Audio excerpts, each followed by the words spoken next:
Abramos a palavra do Senhor em Colossenses capítulo 1, e nós leremos os versos 13 a 23. Carta que Paulo escreveu aos Colossenses, capítulo 1, versos 13 a 23. Eu vou fazer a leitura, e os irmãos, como disse, mesmo assentados, porém, com toda a reverência, acompanhem. E diz assim a palavra do Senhor: Ele nos libertou do império das trevas e nos transportou para o reino do Filho do seu amor, no qual temos a redenção, a remissão dos pecados. Este é a imagem do Deus invisível, o primogênito de toda a criação, pois nele foram criadas todas as coisas, nos céus e sobre a terra, as visíveis e as invisíveis, sejam tronos, sejam soberanias, quer principados, quer potestades. Tudo foi criado por meio dele e para ele. Ele é antes de todas as coisas, nele tudo subsiste. Ele é a cabeça do corpo da igreja. Ele é o princípio, o primogênito de entre os mortos, para em todas as coisas ter a primazia. Porque aprove a Deus que nele residisse toda a plenitude, e que, havendo feito a paz pelo sangue da sua cruz, por meio dele, reconciliasse consigo mesmo todas as coisas, quer sobre a terra, quer nos céus. E a vós outros também, que outrora éreis estranhos e inimigos do entendimento, pelas vossas obras malignas, agora, porém, vos reconciliou no corpo da sua carne, mediante a sua morte, para apresentar-vos perante ele santos, inculpáveis e irrepreensíveis. Se é que permaneceis na fé, alicerçados e firmes, não vos deixando afastar da esperança do evangelho que ouviste e que foi pregado a toda criatura debaixo do céu, e do qual eu, Paulo, me tornei ministro. Amém. Meus irmãos, o presbítero Isaías já orou pela mensagem, então vamos a ela. Mas antes, meus queridos, vamos aqui nesse período introdutório só trazer à memória dos irmãos e a nosso coração o que nós tratamos no sermão anterior pelo humilde servo dos irmãos aqui. Nós trabalhamos já nessa carta de Colossenses, só que nós falamos dos versos 1 a 12. E lá, quando nós tratamos, o apóstolo Paulo abordou em sua oração pelos colossenses, remetendo consequentemente a promovermos, no tocante ao seu exemplo, uma oração incessante pela igreja, que foi o título do sermão passado, exposto nessa mesma carta. E aqui tem uma consideração importante, meus irmãos, apenas a guisa de lembrança para nós, e um acréscimo da outra mensagem. O que é interessante é porque o que estava acontecendo na igreja de Colossos ali, todas aquelas situações, principalmente do que estava sendo enxertado aos colossenses, pelos falsos mestres, que a gente vai tratar daqui a pouco mais uma vez na introdução e dentro do sermão dessa noite, que Paulo ele toma uma iniciativa, querido. Isso aqui é importante para nós. Se não ficou claro na outra mensagem, que fique claro agora para cada um de nós, e doravante trabalharemos nessa perspectiva. Paulo, meus irmãos, ele não ouve de Epáfras o testemunho do que estava ocorrendo em Colossos, e ele faz o quê? Ele prepara documentos e diz: olha, o caminho das pedras é esse, meus irmãos, para vocês saírem dessas amarras aí, tá bom? É assim que traz, é assim que se faz, é assim que vocês têm que proceder. Não, ele também não envia editais aos borbotões para poder, então, trazer elucidação daquilo aos colossenses, para que eles tenham paz e, então, não caiam na armadilha do inimigo, pelo que eles estavam ouvindo. Não, meus irmãos, Paulo não faz nada disso. Ele faz uma única coisa apenas: ele ora. E como diz na carta dele, nos versos 1 a 11, 12, que nós trabalhamos no sermão passado, ele ora incessantemente, desde quando ele ouviu falar do que estava acontecendo lá, pelo seu companheiro Epáfras. Certo, queridos? O que então, meus irmãos, com a permissão de Deus, nós iremos tratar essa noite de forma explícita, é a excelência da pessoa e da obra de Cristo, que é o título dessa exposição, sendo este replicado. Eu digo replicado, queridos, pois é assim que o tradutor intitula essa porção das Sagradas Escrituras. Você pode conferir na sua Bíblia aí. Mas antes, como eu disse, falemos sobre a contextualização histórica da carta, seguido de um breve resumo do que foi tratado dos versos 1 a 12 no sermão anterior.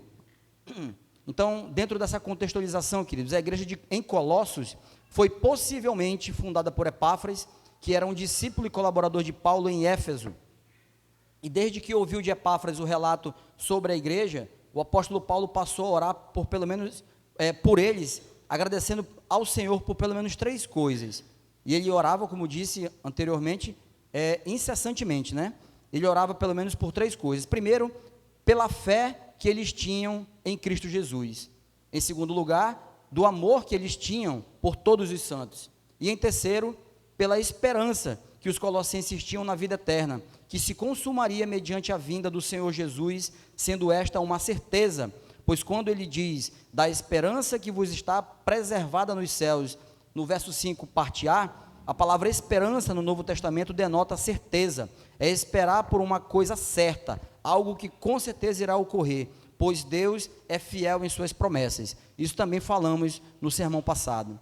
Outro fator importante, meus irmãos, é que a igreja era composta por gentios, no caso, não judeus, que haviam se convertido ao cristianismo, ouvindo, aí como diz o verso 5, parte B, pela palavra da verdade do evangelho. Foi assim que os colossenses se converteram. E por fim, o apóstolo Paulo, nessa epístola, apresenta como temas centrais a supremacia de Cristo sobre todas as coisas, a suficiência de Cristo para a salvação, a reconciliação com Deus, a vida cristã de forma prática e os desafios enfrentados pela igreja, principalmente, aí eu reforço, os relacionados às falsas doutrinas, reforçando como uma mensagem preciosa aos irmãos ali em Colossos, que Jesus é o centro da fé cristã e exorta os cristãos a viverem de acordo com essa fé. E de forma resumida, meus irmãos, o que trataremos agora dos versos 1 a 12, do que foi tratado na mensagem anterior, é que o apóstolo Paulo, pelo que ouviu sobre os colossenses, pelo relato de Epáfras, não cessou de orar. E como principal motivo, como dissemos, pela igreja de Colossos, era que eles estavam sendo infiltradas ali, falsas doutrinas, um evangelho estranho por falsos mestres, diferente completamente do evangelho da verdade. Inclusive, tendo um nome para isso. Isso era conhecido como a heresia de Colossos, que nós não temos muitos detalhes a tratar mais, apenas era conhecido, porém, o mais provável é que tenha sido um movimento que ficou localizado na região que compreendia Colossos, Laodiceia e Hierápolis ali, além de uma outra região, aliás, cidade menor daquela região. Então, essa heresia, ela tinha as suas teias já, né, os seus tentáculos ali. O que possivelmente vimos ali em Colossos, irmãos, é uma mistura de cristianismo, judaísmo, um gnosticismo na sua parte inicial, misturado com ideias místicas, sendo tudo isso unido pelo pensamento dualista, baseado nas ideias de Platão, que na época, meus irmãos, já não era o platonismo, e sim um neoplatonismo. Grosso modo, queridos, eles ensinavam que o espírito é essencialmente bom e o corpo é essencialmente mau. Nós já ouvimos falar sobre isso várias vezes, inclusive pelas exposições do reverendo Marcos.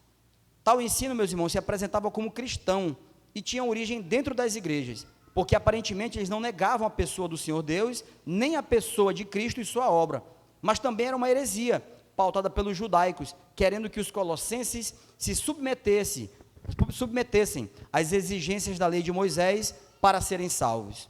Assim, eles atacavam a suficiência de Cristo. E por fim, por conta do pensamento dualista, que faz separação entre o espírito e a matéria, eles queriam com isso desacreditar da encarnação de Cristo, pois como é que Cristo pode ser matéria, ter um corpo físico, se Deus é espírito? Isso eles colocavam para confundir. Além disso, não consideravam Deus supremo, mas uma espécie de, atente para isso aqui, queridos, uma emanação da divindade. Termo esse que ficará mais claro daqui a pouquinho, quando eu terminar aqui esse momento de revisão da mensagem anterior. O gnosticismo, meus irmãos, em sua essência mais desenvolvida, diria que para que uma pessoa fosse salva, ela deveria ter um certo conhecimento secreto. Atente. Conhecimento tal que não fora dado aos apóstolos, mas o Senhor Deus reservou para estes mestres que estavam levando essa doutrina aos colossenses. E como se o Senhor tivesse revelado a eles a verdade final, a gnose salvadora, que diziam que entre nós e Deus, aí que vem a linkagem da questão da emanação divina, irmãos, essa gnose salvadora que dizia que entre nós e Deus existe um espaço, uma plenitude que está ocupada por seres celestes, leia-se, emanação da divindade, e que precisam ser pacificados se você quiser se achegar a Deus. Olha que tragédia, irmãos, estava sendo exposto ali aos nossos irmãos colossenses ali, naquela igreja em Colossos. Irmãos, o que estava acontecendo ali não era uma ou outra coisa dita aqui ou acolá. Como diz um comentarista esportivo chamado Mauro César Pereira, o que estava acontecendo ali na igreja em Colossos, meus irmãos, do que eles estavam ouvindo, eram heresias em doses industriais. Ou seja, não era no varejo, era por atacado. Então, era muito pesado o que eles estavam passando ali. E por isso que Epáfras, num pedido de, entre aspas, socorro a Paulo, ele envia essa carta, conversa com Paulo e diz: meu irmão, me ajuda. E Paulo, então, traz a carta. É por isso, queridos, que o apóstolo Paulo pediu em suas orações que os irmãos colossenses, transbordassem no pleno conhecimento da sua vontade, em toda a sabedoria e entendimento espiritual, que consta no verso 9, para viverem de modo digno do Senhor, para o seu inteiro agrado, verificando na sua palavra o que ele requer de nós, frutificando em toda boa obra e crescendo no pleno conhecimento de Deus, como consta no verso 10. Que os nossos irmãos fossem fortalecidos, que não se deixariam enfraquecer, ou que não se deixassem enfraquecer pelas doutrinas heréticas que se apresentavam, em toda perseverança e longanimidade, com alegria. Verso 11. A ideia aqui, irmãos, é que eles fossem fortalecidos para serem perseverantes na doutrina do genuíno evangelho. Essa é a ideia. Por isso Paulo ora por isso. É por isso que Paulo ele se detém na oração nesse sentido, nessa rota. E aí, meus irmãos, por fim, e que eles desenvolvessem uma contínua gratidão a Deus, como diz Paulo, dando graças ao Pai que vos fez idôneo a parte que vos cabe da herança dos santos na luz, verso 12. E então, meus irmãos, aqui chegamos ao texto lido por nós, dos versos 13 a 23, que nós então iremos destrinchar de agora em diante, com a permissão do bom Deus e sua graça. Quando o apóstolo Paulo dá graças ao Pai, queridos, que nos fez idôneo a parte que nos cabe na herança dos santos na luz, ele afirma que nós já somos dignos de participar do reino de Cristo na luz. Agora, por que nós somos dignos de participar do reino de Cristo? É justamente isso que Paulo vai mostrar dos versos 13 a 23, que fez parte da nossa leitura introdutória. Porque ele vai falar diretamente, meus irmãos, sobre a pessoa e a obra de Cristo. Verso 13. Ele nos libertou do império das trevas. Trevas aqui, meus irmãos, significa ignorância, desconhecimento de Deus. É estar alheio às verdades de Deus. Uma pessoa que não tem o conhecimento de Deus, que é alheia às suas verdades, que é um ignorante sobre os assuntos ligados ao Criador, ela é chamada de uma pessoa que vive em trevas, que vive nas trevas. Uma pessoa que é ignorante das coisas do alto, meus irmãos, é um ignorante sim e vive nas trevas. Saiba disso, que na época dos nossos irmãos colossenses, mesmo com toda a cultura greco-romana, por maior que fosse a influência dos filósofos e os sofistas, que publicavam suas ideias em todo lugar, era um império que vivia em trevas. Aí você pergunta, império por quê, meu irmão? Império porque dominava todas as áreas da sociedade, tendo um imperador que se considerava um deus, transitando por todos os canais civis de poder, nas práticas sociais e culturais do povo, até chegar à religião. Era o mundo pagão da época, queridos, em que os nossos irmãos colossenses estavam inseridos, e que sim, meus amados, mesmo com toda essa vasta cultura, viviam em trevas. E que Deus nos livre disso, meus irmãos, porque hoje nós não podemos mais dizer que nós vivemos na ignorância por falta de alguém que nos trouxe a palavra do Evangelho. Eu creio que nenhum de nós aqui, nesse auditório, pode dizer isso.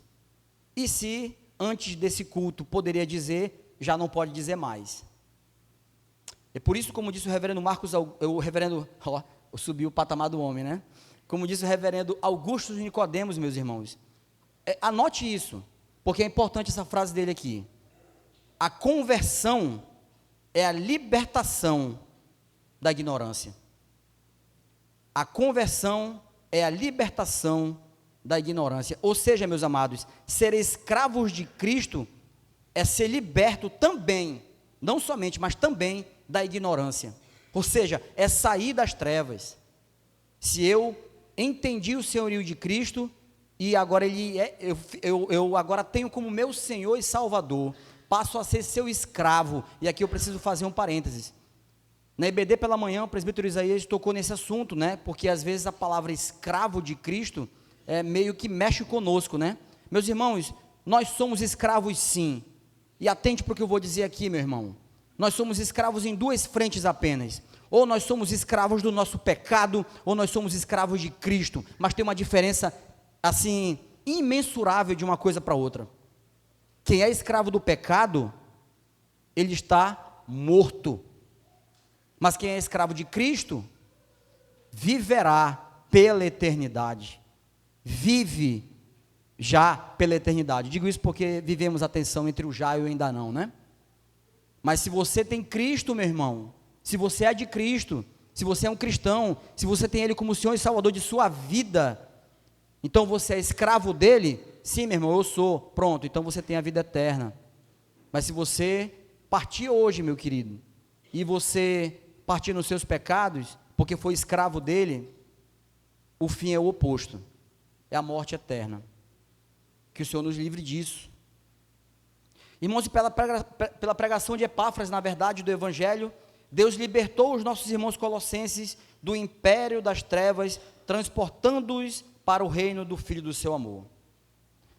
Queridos, eu tenho uma pergunta a fazer aqui a nós nesse momento, e aqui já fica como uma primeira aplicação, mas é como uma pergunta retórica, porque a gente vai voltar nisso nas aplicações finais. Nós só teremos duas daqui para o fim. Ou pelo menos na parte de conclusão, teremos duas aplicações apenas, mas essa aqui vai fazer linkagem com uma das duas no final. Teremos 3, porque uma está ligada à outra, então podemos considerar 1.12. Mas essa pergunta aqui que cabe aos irmãos, cabe ao nosso coração. Quem foi o seu Epáfras, meu irmão? Quem foi que pregou o Evangelho a você? Quem foi que falou de Jesus a você? Pergunte e responda aí para o seu coração, mas guarde esse nome, porque a gente vai voltar nele no final. Quem foi? Eu digo isso, meus queridos, porque o meu Epáfras, eu já adianto a vocês, foi minha mamãe Noêmia, que hoje está na glória. Ela partiu, está com Cristo, e que se hoje eu sou um presbiteriano, um reformado, mas esse não é o patamar maior, meus irmãos, eu sou um crente em Cristo Jesus, foi porque minha mamãe Noêmia, minha doce mamãe, desde eu como um feto, ia para a igreja com ela, no seu ventre ali, e de lá para cá estou, pela única e suficiente graça de Deus. Então, meus irmãos, eu pergunto para você, quem foi o seu Epáfras? Acho que você já deve ter a resposta, mas guarde no seu coração e a gente volta nela depois, ok? Verso 13, queridos, ainda. Nos transportou para o reino do Filho do seu amor. Filho este, no qual temos a redenção, que significa libertação por um preço, queridos. Aquilo que Deus fez através de Moisés com o povo de Israel, redimindo-os da escravidão do Egito. No caso aqui, queridos, um sinônimo, no caso de remissão de pecados, é um sinônimo de perdão de dívida, certo? Mas ainda falando sobre, no qual temos a redenção, é um tipo de redenção espiritual que temos em Cristo, em quem também temos, aí sim, a remissão dos pecados, que é como sinônimo um perdão de dívida. Ou seja, fazendo um compilado, queridos, dos versos 13 e 14, em Cristo, nós temos a libertação, a redenção oriunda da situação de perdidos e escravos, tendo sido sanada a nossa dívida com o Senhor Deus, por Cristo. E quando ele fala sobre termos a redenção, a remissão dos pecados, ele profere algo que já havia dito aos Efésios no capítulo 1, no seu versículo 7, você só tome nota, eu vou replicar aqui para você, que diz, no qual temos a redenção pelo sangue, a remissão dos pecados, só que aqui ele acrescenta algo preciosíssimo, meus irmãos, dizendo, segundo a riqueza da sua graça. Paulo acrescenta isso aos Efésios lá, mas aqui é a mesma ideia que ele está trazendo. E na esteira dessas verdades, queridos, Paulo, meus amados, fala da pessoa de Cristo nos versos 15 a 17, expondo especialmente sua pessoa com relação à criação, e aqui atente bem, tá? Porque nós vamos trabalhar nisso agora. Vou repetir, dos versos 15 a 17, ele expõe especialmente a pessoa de Cristo em relação à criação. E por que ele faz isso? Resposta, para confrontar a doutrina gnóstica, que nós citamos agora há pouco, doutrina esta que tratamos tanto na exposição passada como agora há pouco na introdução. Por isso que ao falar de Cristo, em primeiro lugar, Paulo vai exaltá-lo como Senhor da criação, acima de tudo que existe e também dos principados e potestades. Aqui nós vamos passo a passo, queridos. Verso 15, irmãos. Paulo diz, ele é a imagem do Deus invisível. Aqui, meus irmãos, Paulo dá um soco no estômago dos dualistas, porque ele diz, se Deus é invisível, como é que ele pode ser visto? Se Deus é invisível, o que Paulo está dizendo é que Deus, sendo invisível, se tornou visível na pessoa de Jesus, ou seja, Cristo é a imagem de Deus, ele é Deus encarnado, e com isso Paulo ataca a contradição neoplatônica que faz uma dicotomia entre matéria e espírito, e sim, meus irmãos, Deus é espírito, mas ele se fez visível, assumindo uma natureza humana em Cristo, se tornando visível a nós. E meu querido, é muito temerário, é perigoso, e é caminho de morte se essa verdade dita agora, você não crê. Você precisa crer nisso, que Cristo veio a esse mundo sim, meus irmãos. Aqui ele não pisará mais, ele vai voltar para nos buscar, mas aqui ele não pisa mais. Mas houve um período que ele veio aqui, habitou entre nós, cheio de graça e de verdade. Nós precisamos ter isso em nossa mente, meus irmãos. Nós precisamos. E eu digo isso, queridos, porque Paulo, em segundo lugar, diz no verso 15, na sua parte B, que ele é o primogênito de toda a criação. Ou seja, Deus Filho é o herdeiro de Deus Pai. Deus Filho possui todas as coisas. Ele governa todas as coisas. O universo lhe pertence. E amados, Paulo joga aqui a pá de cal nos versos 16 e 17, acompanhem. Pois caberia uma pergunta, irmãos. Caberia uma pergunta. Ok, entendi. Mas qual a motivação? Somente pela primogenitura? Caberia essa pergunta. E aí vem a resposta. Não apenas, irmãos. Porque os versos 16 e 17 diz que nele foram criadas todas as coisas, nos céus e sobre a terra, as visíveis e as invisíveis, sejam tronos, sejam soberanias, quer principados, quer potestades, tudo foi criado por meio dele e para ele. Ele é antes de todas as coisas, nele tudo subsiste. Irmãos, tudo pertence ao Senhor, e está longe de pertencer a outros seres que precisam ser apaziguados, como preceitua a gnose salvadora que nós citamos já. Longe de ser isso, meus irmãos, longe de ser apenas uma emanação. Ele é Deus.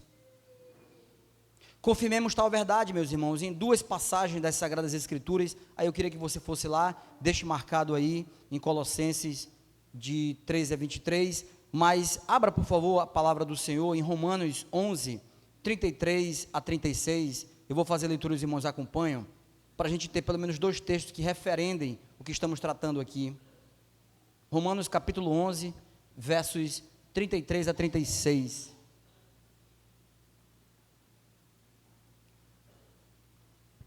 E diz assim, meus amados: ó profundidade da riqueza, tanto da sabedoria como do conhecimento de Deus. Quão insondáveis são os seus juízos, e quão inescrutáveis os seus caminhos. Quem, pois, conheceu a mente do Senhor? Ou quem foi o seu conselheiro? Ou quem primeiro deu a ele para que ele venha a ser restituído? Agora, meus irmãos, porque dele, por meio dele e para ele são todas as coisas, a ele, pois, a glória eternamente. Amém. Só que tem outro texto, irmãos, para referendar. Abra lá, por favor, em João, capítulo 1, nós leremos dos versos 1 a 3, texto conhecido nosso, e diz assim a palavra do Senhor: no princípio era o verbo, e o verbo estava com Deus, e o verbo era Deus. Ele estava no princípio com Deus, todas as coisas foram feitas por intermédio dele, e sem ele, nada, meus irmãos, do que foi feito, se fez. Então aqui, queridos, apenas a guisa de ilustração, eu não sei quantos conhecem essa canção, ela brota muito num período, inclusive agora, né, de Dia das Crianças, nas escolas principalmente aquelas que têm a sua questão mais ligada a alguma religião, ou até as que são verdadeiramente confessionais. Tem uma canção que as crianças sempre apresentam, e que às vezes a gente fica um pouco preocupado de cantar. Eu já falei isso uma vez no estudo de quarta-feira, eu quero reiterar aqui, num culto aqui com esse público, né?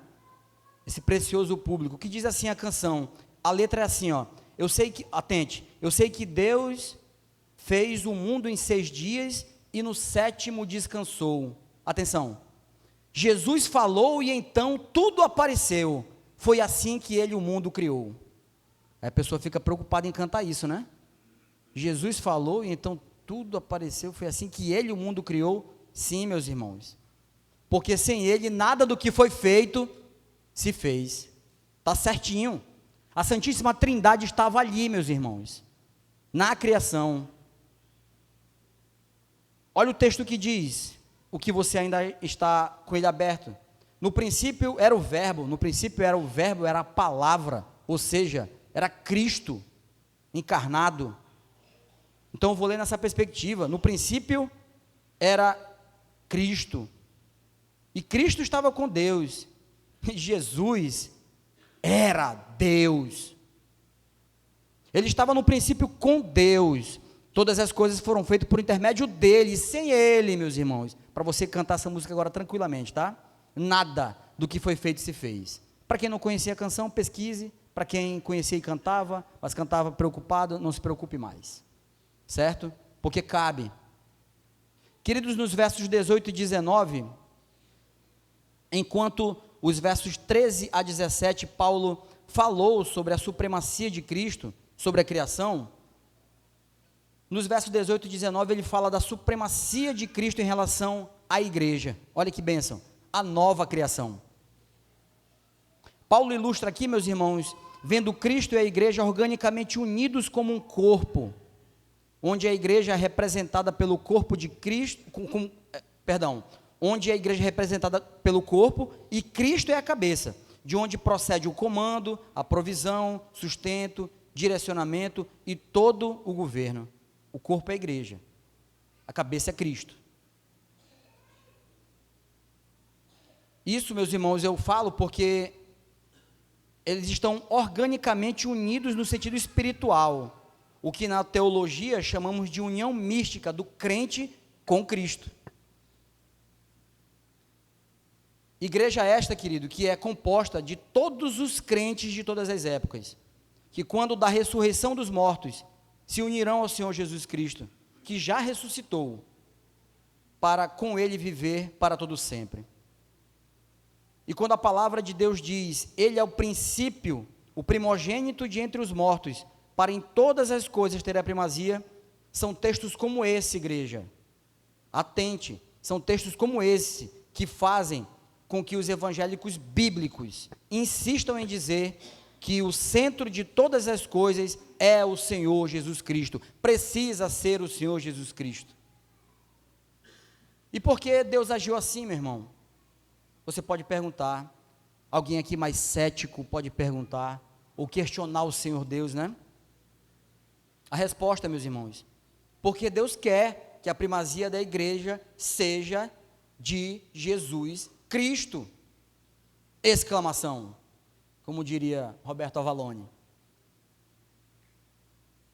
Deus quis isso, meus irmãos, que a primazia da igreja fosse e que seja do Senhor Jesus Cristo. Por isso, meus irmãos, que o culto tem que ser cristocêntrico e não antropocêntrico. Cristo tem que ser o centro e não o homem. A liturgia tem que apontar para Cristo. Os cânticos têm que apontar para Cristo. Os hinos têm que apontar para Cristo. O pregador tem que apontar para Cristo. O liturgo tem que apontar para Cristo. O pregador, nesse momento especial aqui da porção de apresentar as Escrituras, tem que apresentar de forma fiel a palavra que é do Senhor, não é dele. Tudo que fazemos no culto, meus irmãos, precisa apontar para Cristo. Um exemplo, meus irmãos, daqui a pouco, ao final aqui do culto, especificamente falando, propriamente dito, nós teremos aqui a cantina deliciosa. Hoje não teremos o café de comunhão, porque teremos a cantina promovida pelas nossas irmãs da SAF. E lá atrás, esse momento, seja de cantina, ou seja do cafezão que temos, que promovemos, ele é um momento importantíssimo para nós também, porque é um momento que temos comunhão ali. Queridos, aquele momento ali, da conversa ali atrás, ela tem que apontar para Cristo. Em algum momento, por alguma situação que se apresente, talvez a procura de algum irmão querendo um conselho, ou até alguém, ainda não irmão nosso, mas alguém que está precisando de um conselho, precisa te ouvir. O seu aconselhamento, meu irmão, minha irmã, tem que apontar para Cristo. A nossa vida, meus irmãos, tem que apontar para Cristo. Mas de novo aqui cabe a pergunta, né? Entendi, meu querido, mas por quê? Verso 19, acompanhe. Porque aprove a Deus que nele residisse toda a plenitude. Mais uma vez, exclamação. Vou repetir, meus irmãos. Porque aprove a Deus, querido, que nele residisse toda a plenitude. E Paulo conclui, meus irmãos, essa dissertação, esse apontamento sobre a excelência da pessoa e da obra de Cristo, falando aos Colossenses dos versos 20 a 23. Ele diz, diretamente, meus irmãos colossenses, saibam que antes, na verdade, nós éramos inimigos de Deus, e que havendo feito a paz pelo sangue da cruz, pelo sangue da sua cruz, a cruz de Cristo, irmãos, nós fomos reconciliados com o Senhor. E ele confirma isso quando diz, e a vós outros também, que outrora erais estranhos e inimigos do entendimento, pelas vossas obras malignas. Agora, porém, vos reconciliou no corpo da sua carne, mediante a sua morte, para apresentar-vos perante ele, santos, inculpáveis e irrepreensíveis. Aleluia. Nós estávamos mortos, nossas obras eram malignas, e agora nós nos apresentamos diante do Senhor por conta de Cristo, dessa maneira, meus irmãos, santos, inculpáveis e irrepreensíveis. Aleluia. E não foi por obra de ninguém que está aqui nesse auditório, queridos. Não pessoa humana, eu estou falando, né? Nem minha, nem sua. Foi por conta de Cristo, meus irmãos. Meus queridos, eu vou dizer uma coisa para você. Se isso aqui não é uma das definições de graça, eu não sei o que é. Eu não sei o que é. E graças a Deus, meus irmãos, que Deus, Ele não é um Deus como os malteses. Malteses esses, né? Citados na mensagem passada pelo reverendo Marcos, quase no finalzinho ali da carta de Atos, do livro de Atos. E eu queria que você abrisse lá para você saber do que eu estou falando. Abra lá, por favor. Atos capítulo 28.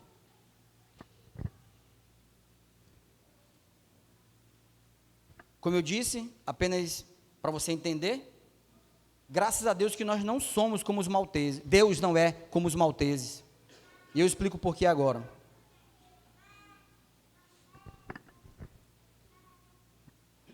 Diz assim a palavra do Senhor, verso 28, eu vou ler dos versos 1 a 6. Uma vez em terra, verificamos que a ilha se chamava Malta. Os bárbaros tratavam-nos com singular humanidade, porque, acendendo uma fogueira, acolheram-nos a todos por causa da chuva que caía e por causa do frio. Tendo Paulo ajuntado e atirado à fogueira um feixe de gravetos, uma víbora, irmãos, uma cobra, uma serpente, fugindo do calor, prendeu-se-lhe a mão. Quando os bárbaros viram a víbora pendente da mão dele, disseram uns aos outros: certamente este homem é assassino. Atente, assassino. Porque salvo do mar, a justiça, que o pastor explicou quem é a justiça, né? Olha o J maiúsculo aí, não o deixa viver. Porém, ele sacudindo o réptil, no caso Paulo, irmão, sacudindo a cobrinha, a serpente, a víbora, no fogo, não sofreu mal nenhum, mas eles esperavam que ele viesse a inchar, ou a cair morto de repente, os malteses. Mas depois de muito esperar, vendo que nenhum mal lhe sucedia, mudando de parecer, diziam ele, Paulo, ser um Deus. Meus irmãos, graças a Deus, volte para o texto, graças a Deus, que o nosso Deus não é um Deus volúvel, como os malteses. Os malteses mudaram, meus irmãos, em fração de minutos, o status de Paulo, de assassino a um Deus. Queridos, e por ser um Deus que cumpre suas promessas e mantém sua palavra, quando ele diz que nos reconciliou consigo, essa mudança de status de inimigos a filhos, foi de uma vez por todas, só lhe deu glória. É definitivo, meus irmãos, não tem retorno. Nosso Deus não é um Deus volúvel, ele tem palavra, e ele vai honrar essa palavra. E Paulo no verso 23, então, deixa bem claro aos amados colossenses, estamos caminhando para o fim, queridos. Acompanhem. Se é que permaneceis na fé, alicerçados e firmes, não vos deixando afastar da esperança do evangelho, que o viste e que foi pregado a toda criatura debaixo do céu, e do qual eu, Paulo, me tornei ministro. Meus irmãos, o que Paulo está dizendo aqui é o seguinte: Colossenses, vocês estão ouvindo outras coisas, não estão? Vocês estão ouvindo outras doutrinas, não estão? Vocês estão ouvindo tais doutrinas por falsos mestres, certo? Sim. Então deixa eu dizer uma coisa para vocês. Fiquem sabendo que se vocês derem ouvidos a essas falácias, a essas falas sofismáticas, a essas doutrinas de demônios, a esse falso evangelho, etc., nada do que Epáfras trouxe a vocês, nada do que Epáfras expôs a vocês, nada do que Epáfras pregou a vocês será aproveitado.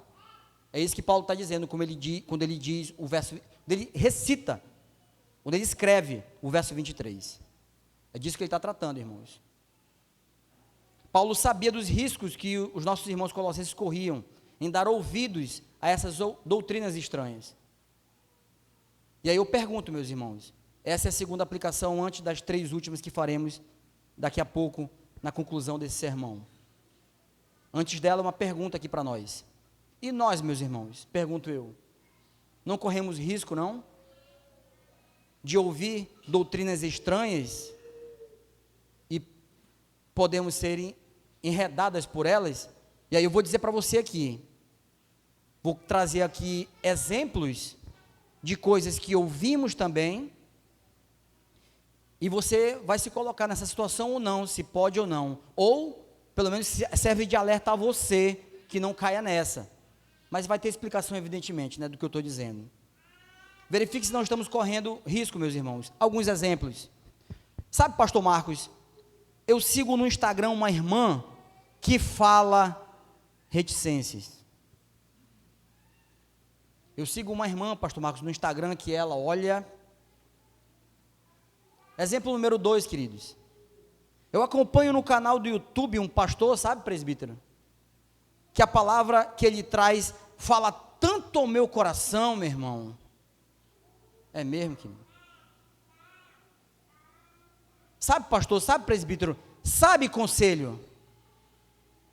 Eu acompanho um pessoal ali que promove um podcast toda semana que, meu irmão, minha irmã, tome cuidado. Vou melhorar a redação aqui.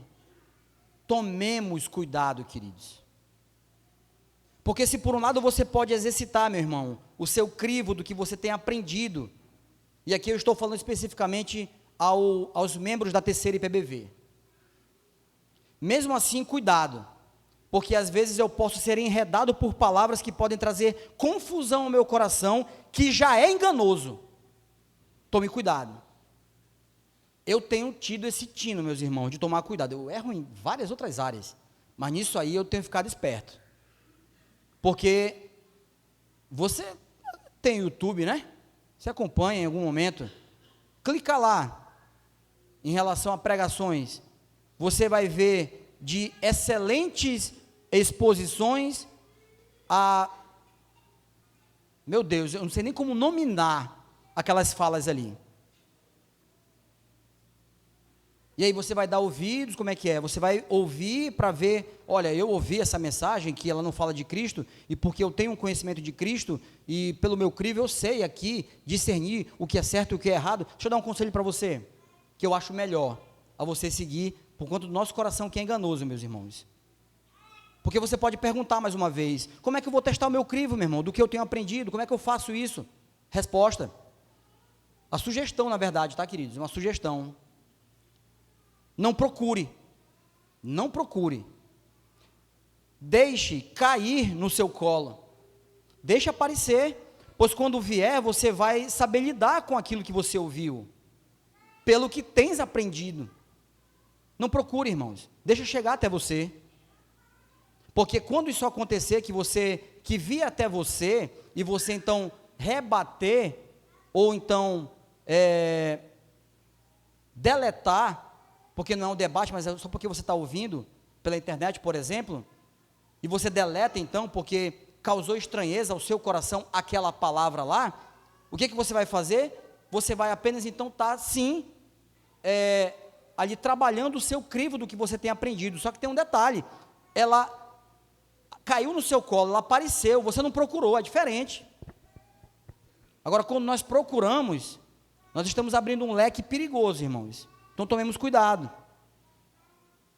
Vai aparecer, meus irmãos, tenha certeza disso. Se você é crente, eu estou dizendo a você, vai aparecer sim, um momento, uma oportunidade, que vão pedir razão da sua fé. Que já apareceu, com certeza, conheço muitos de vocês aqui, já apareceu. E o que é que você respondeu? E se não apareceu, quando aparecer, o que é que você vai responder? Qual é o seu crivo? É pelo que você tem aprendido. Nas classes de EBD aqui, sejam elas todas, a parte os catecúmenos também, classe de novos membros, e principalmente o que temos aprendido também às quartas-feiras, pelo reverendo Marcos e nosso irmão Joelson, mas também, ou principalmente nos cultos solenes, que aqui na terceira igreja temos pela manhã e pela noite. Meus irmãos, aprendizagem tem. Agora, quando tomamos nota aí, nós, o que fazemos com isso? O que você toma nota, meu irmão, o que você está fazendo aí agora, ou muitos de vocês estão fazendo, isso aí é ortodoxia. Você está anotando doutrina. Mas eu tenho uma pergunta. E a ortopraxia, que é a prática dessa doutrina, como é que estamos? Não responda. Só pense no seu coração aí. Queridos, eu concluo. A parte de outras aplicações que trouxemos ao longo do sermão, eu gostaria de fazer uma pergunta retórica, trazer uma outra observação e fechar com uma verdade dita para embasar tudo aquilo que falamos.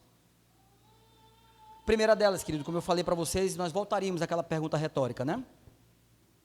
Lembram quando eu perguntei a vocês quem era o seu Epáfras? Meu irmão, minha irmã, como eu lhe falei, o meu foi minha doce mamãe Noêmia. que está na glória. Sendo instrumento do Senhor, ela me apresentou a Cristo. E eu posso aqui, meus irmãos, proferir aos irmãos vários elogios a essa serva de Deus, a essa preciosa mãe que eu tive, a essa irmã que eu tive em Cristo, a dona Noêmia. Só que, meus irmãos, eu tenho um crivo, um parecer sobre a dona Noêmia. Pense no seu Epáfras agora aí. Você tem um parecer dele, não tem? Principalmente aqueles que nascerem lá cristão, vão atribuir isso aos seus pais, amém. Às vezes a só o pai, às vezes sua mãe, né? Ou outros aqui vão atribuir a um amigo que está nesse auditório que lhe levou a Cristo, amém. Você tem de repente aí uma definição do que, um parecer sobre essa pessoa que te levou a esse Cristo, amém. Mas a pergunta principal não é essa não, meu irmão. Que parecer que eu tenho de dona Noêmia? Que parecer você tem do seu Epáfras? A pergunta é, qual é o parecer que você tem de Cristo? Essa é a pergunta. Qual é o parecer que você tem de Cristo? Em relação à sua pessoa e à sua obra? Essa é a pergunta.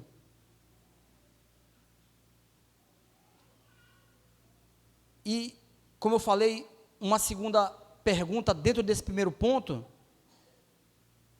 também à guisa de aplicação, uma vez que nós temos essa definição de quem é esse Cristo, irmãos,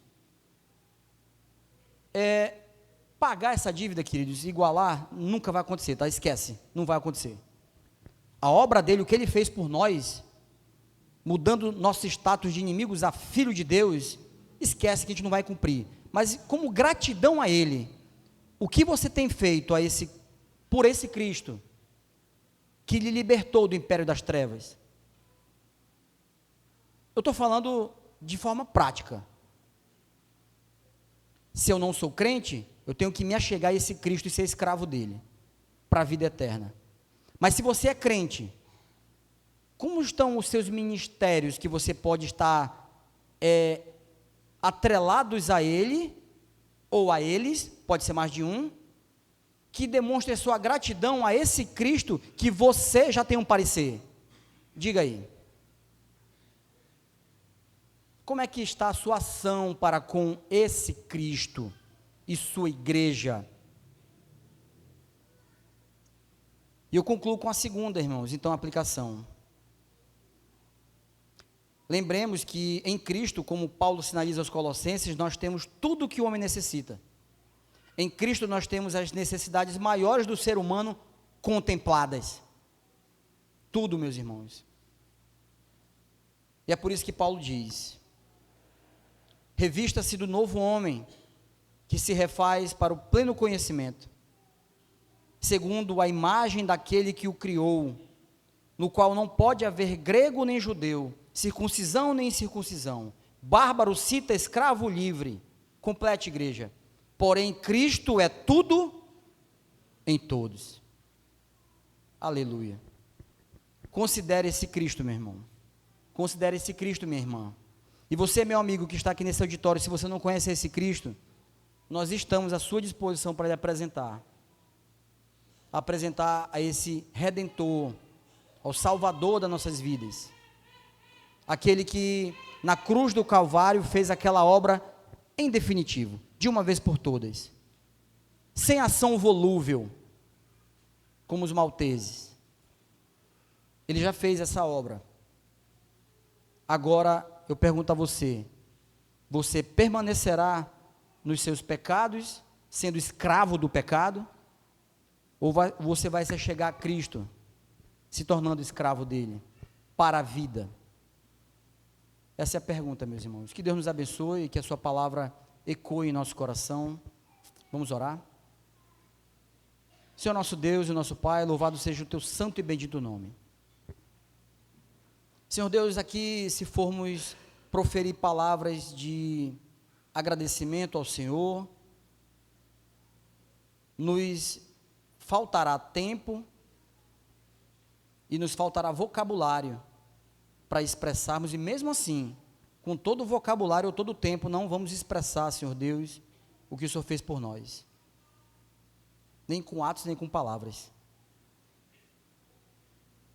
Mas uma coisa nós sabemos, ó Pai, que nós temos um Deus que é gracioso, misericordioso, bondoso, tardio em irar-se, a um nível que chegou ao ponto de enviar o seu Filho, único que tinha, para vir a esse mundo, padecer na mão de iníquos, mas sim, isso por nós pecadores, mas sim, ressuscitar ao terceiro dia, prometendo, antes de ser assunto aos céus, que virá buscar a sua igreja, para reinar com Ele pela eternidade. Que bênção, meu Pai querido, que bênção, meu Senhor, que bênção, meu Deus. Nós como congregação aqui louvamos o Teu santo e bendito nome por tamanha graça, e nós Te louvamos e agradecemos em nome de Jesus, dizendo, amém.